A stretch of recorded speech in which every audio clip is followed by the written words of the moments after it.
The badge said float staff in plain block letters, and at Hargrove Regional Medical Center, that was essentially the institutional equivalent of a name tag that said temporary, expendable, not really ours. Float nurses filled holes.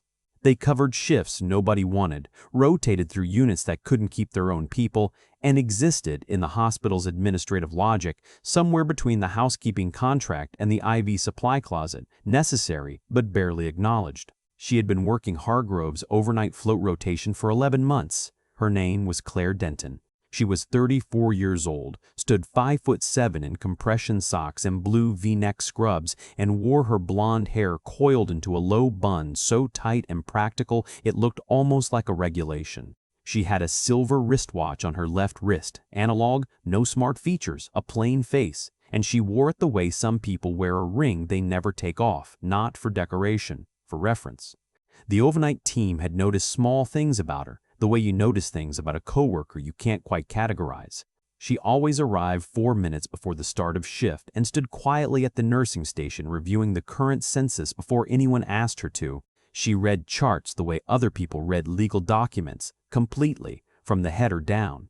She never complained about floating to the trauma bay, which most nurses treated as punishment. And when she was mid-task, when something changed in the room, she would pause, recalibrate, and return to what she was doing with a stillness that felt less like calm and more like reorientation, like someone resetting a compass. Nobody asked about it. Float nurses were invisible by design. You used them, you signed their assignment sheets, and you moved on. If you're the kind of person who believes institutions always know what they have, stay with this one. The shift that would rearrange the entire administrative structure of Hargrove's trauma wing started like most bad shifts do, with a problem arriving before the staff was ready for it. It was 1047 in the morning when the ambulance bay doors opened and paramedics rolled in a man on a gurney moving fast enough that the wheels shrieked against the tile. The patient was a male in his early 30s, military build with a GSW to the left flank that had been field compressed with a tourniquet that someone, the paramedic in the bay, said it quietly, almost to himself, had been repacked twice in transit because the first pack wasn't seated right. The paramedic didn't say who had done the repacking. He just looked briefly at the compression and said whoever packed that the second time knew what they were doing. The trauma bay had Dr. May had Dr. Marcus Webb, a third-year resident with solid instincts and thinning confidence, and 2 nurses, Lena Garfield, the charge nurse on shift, and Claire Denton, floating. The man's name, from his military ID still clipped to the shredded remains of his shirt, was Corporal James Adler, USMC. His pressure was dropping. Webb was good. He worked quickly, running the primary assessment with clean discipline, calling out values, ordering a type and cross, demanding a second large-bore IV in the right AC. Lena moved on the right side. Claire was already on the left, threading a 14 gauge into the antecubital before Webb finished his sentence, and when the line was in, she taped it with 3 strips, checked the position, and had the saline running within 40 seconds, a mechanical efficiency that nobody in the room commented on because there was no time and because it was expected of her. The problem arrived at 2004 a.m., wearing a pressed blazer. His name was Richard Calloway. He was 58, sat on Hargrove Regional's board of directors, and had the particular manner of a man accustomed to entering rooms and having them reorganize around him. He was not, in any clinical sense, authorized to be in an active trauma bay, but Richard Calloway had been in a meeting in the 4th-floor conference suite when the alert came across the hospital communication system. A VIP-adjacent trauma case, military ID potential press sensitivity, and he had decided, as board members sometimes do, that rules of access applied to other people. He pushed through the trauma bay door at 2004, flanked by a hospital administrator named Keith Strand, and stopped just inside the threshold, surveying the room with the expression of a man checking that his investment was properly managed. What he saw was organized chaos, which is what competent trauma resuscitation looks like to people who have never been inside one. He saw Webb leaning over the patient, speaking quickly. He saw Lena on the right, spiking a second fluid bag. He saw Claire on the left repositioning her hands on the patient's abdomen, pressing with focused, specific pressure, not aggressive, not tentative, but deliberate in the way of someone who had felt this before and knew what she was pressing against. Calloway watched her for 4 seconds. Then he said, to Strand, loudly enough to be heard over the monitors, "Who authorized the float nurse to be primary on this?" Claire did not look up. Webb straightened briefly. "She's not primary, she's supporting." "She's doing the abdominal assessment," Calloway said, as if this were a protocol violation he'd caught in a spreadsheet. "That's physician scope. It's palpation. I ordered it." Calloway looked at Strand. Strand looked at his clipboard. Neither of them had a stethoscope. Neither of them had gloves on. Neither of them had touched the patient. "I want her stepped back," Calloway said. "If this case becomes a litigation issue, I need clear chain of clinical responsibility." The monitors above the patient produced a long, stuttering alarm, systolic 71. Here is what happened in the next 90 seconds. If you want to understand exactly how institutional authority collapses when reality disagrees with it. Webb read the pressure drop and called for O-negative blood, already reaching for the ultrasound probe.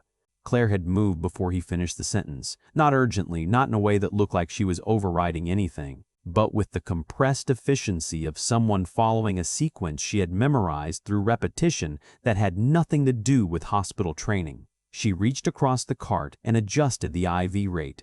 She repositioned the oxygen delivery from nasal cannula to a non-rebreather mask with a motion so automatic it looked involuntary. She glanced at the monitor, glanced at the patient's neck veins, glanced at his fingernails, and said to Webb in a voice that was quiet and completely matter-of-fact, "He's moving fluid into his chest.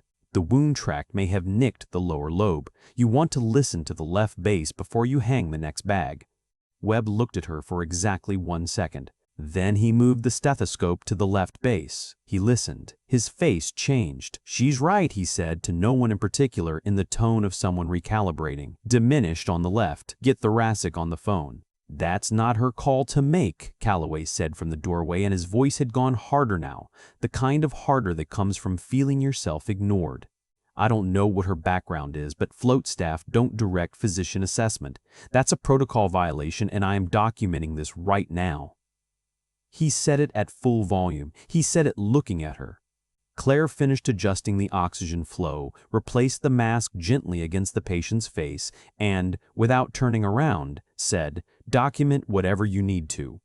She said it the way you say it, when documentation is simply not the most important thing happening in the room. Calloway turned to Strand and said in a low, clipped voice that everyone heard anyway, "Get security up here.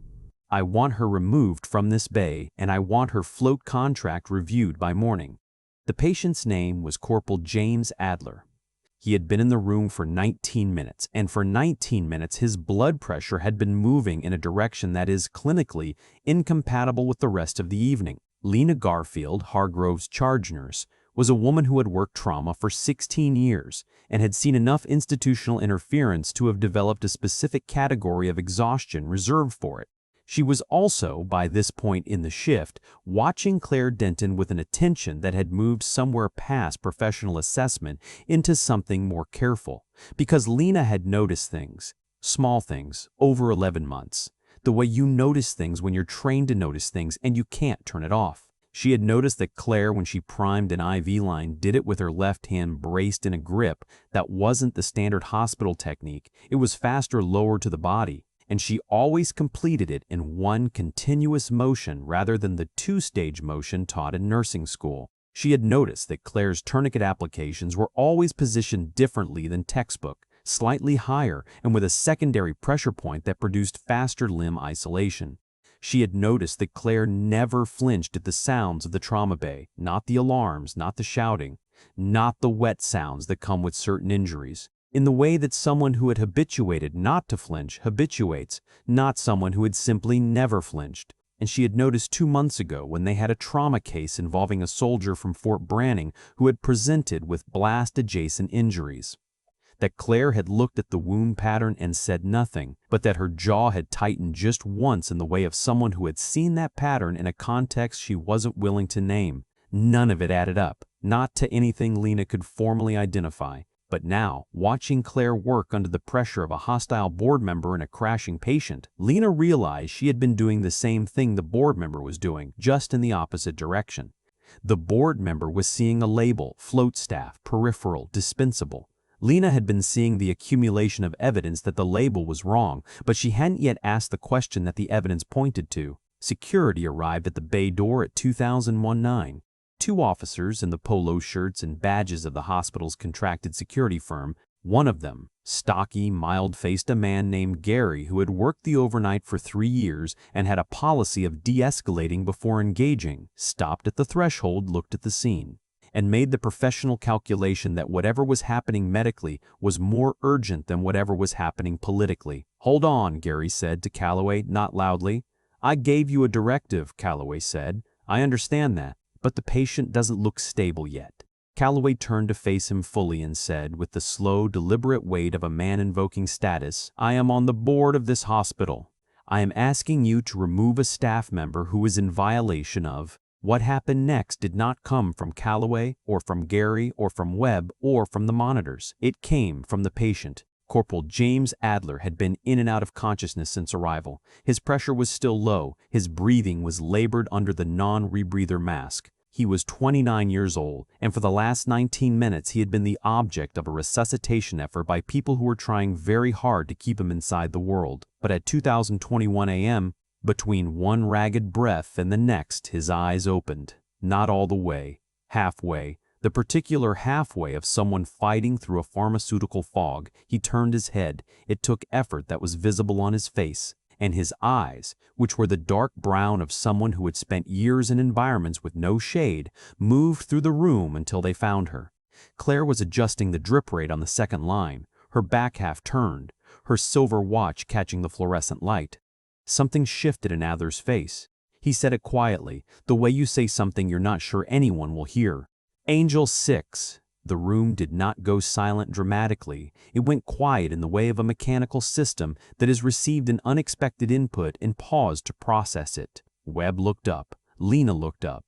Gary, near the door, went very still. Calloway said, "What?" Claire did not turn around. She finished adjusting the drip, checked the line, and then, slowly, without theater, turned to face Adler. She looked at him for a moment. Her expression was not surprised. It was the expression of someone who has been given a name they have not been called in a long time and are deciding what to do with it.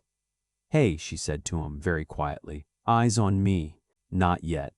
Adler's hand moved, a weak, trembling motion toward her wrist. "I knew it was you," he said. His voice was barely functional. "The hands, the way you set the line." He took a breath that cost him visibly. "Nobody sets a line like Angel 6. The monitors continued. Webb was on the phone with thoracic surgery. Lena was standing completely still.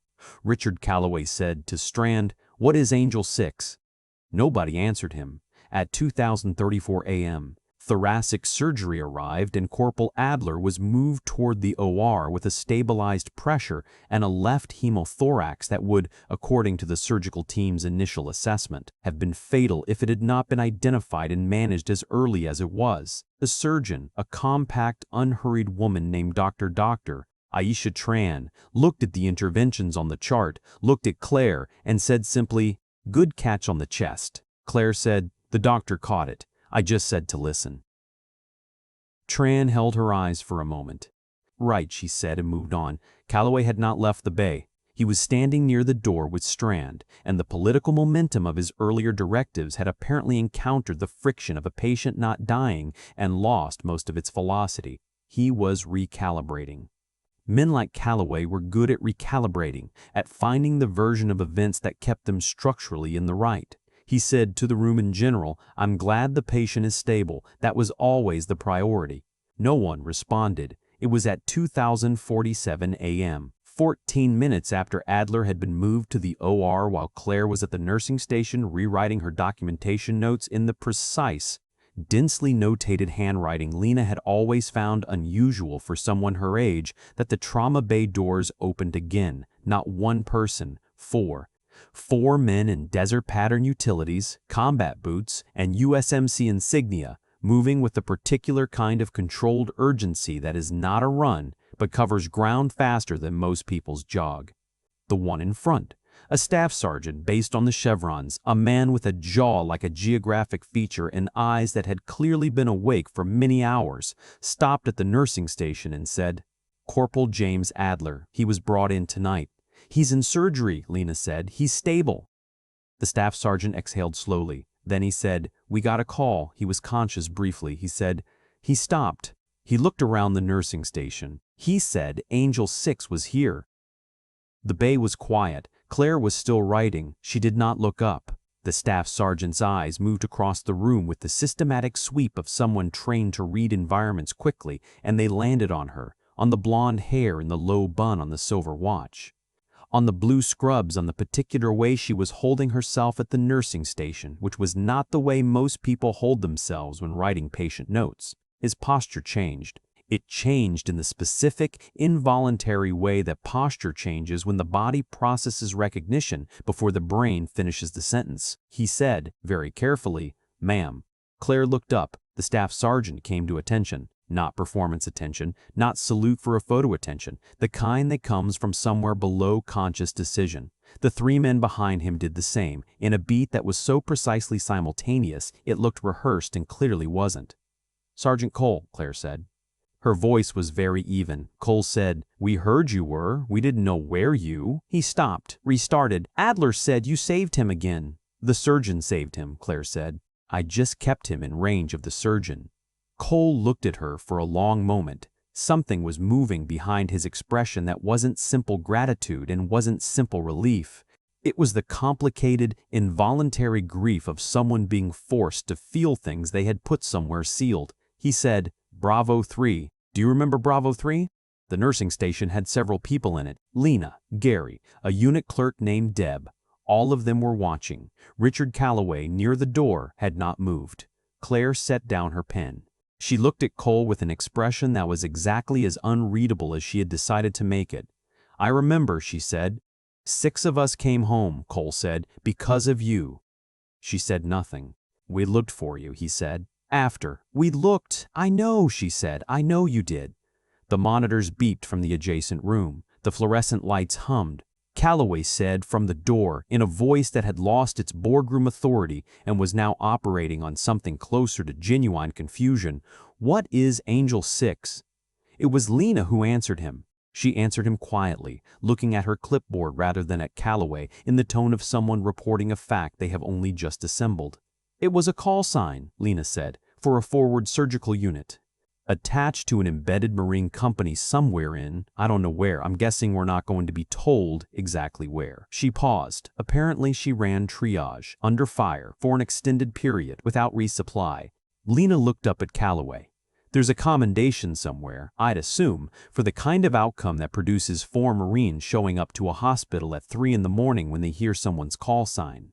Calloway was quiet. Strand was quiet. Cole said to Claire, not loudly, "We never stopped." She looked at him. The expression on her face was not the expression of someone receiving tribute. It was something more interior than that, more compressed.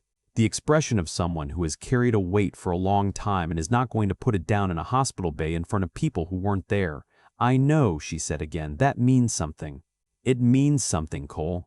Richard Calloway left the trauma wing at 3:06 a.m. without issuing any further directives about the float staff or documentation reviews. He left with Strand, who was carrying a clipboard that had not produced any useful paperwork that evening. Nobody saw them go. The security officers had left earlier, Gary pausing at the door just long enough to nod once, briefly, at Claire before the door swung shut. The Marines stayed until the surgical team sent word that Adler was out of the OR and in recovery with a stable chest, a repaired lower lobe nick, and a prognosis that used the word favorable with enough frequency that Cole finally sat down in the waiting room chair and put his face in both hands for 30 seconds. Lena found Claire at 4005th in the small supply annex off the trauma bay running inventory on IV supplies, which was technically not part of a float nurse's assigned duties at 4 in the morning, but was the kind of task that needed doing and that Claire apparently had always done without being asked. Lena leaned against the door frame. "You didn't have to tell me," Lena said. "I want to be clear about that." Claire looked up. "I know. I've been trying to figure you out for almost a year." "I know that too," Claire said, not without warmth. Lena was quiet for a moment, turning something over. "Then, how many deployments?" 3. "And then you stopped." Claire was quiet for long enough that the answer was finished before she gave it. "I lost my team," she said. "Not Bravo. 3, a different unit, later." She returned to the inventory clipboard. After that, I needed somewhere quiet, somewhere where the chain of command was mostly about IV supplies and scheduling. And nobody asks too many questions. Nobody used to, Claire said, and there was something underneath it that might have been humor if humor were made of harder material.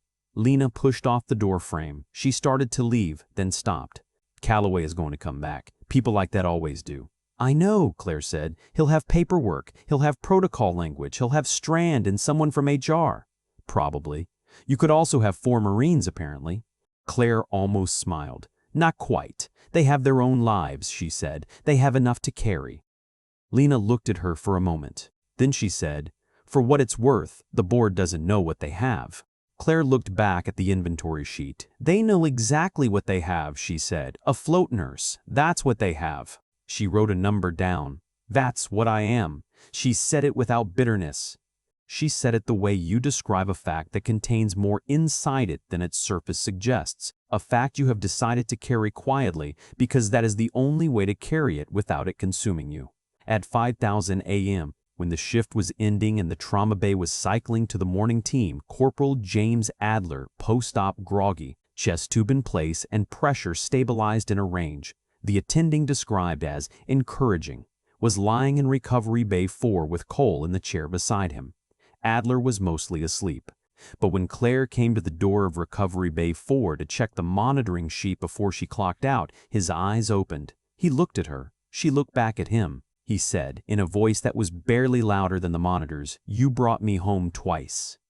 She stood at the door for a moment. She looked at him, at the features of a young man who had been somewhere that had cost him things he would be sorting through for years, who was alive right now because of a combination of surgical skill, institutional momentum, and one pair of hands that had known without being told exactly where to press.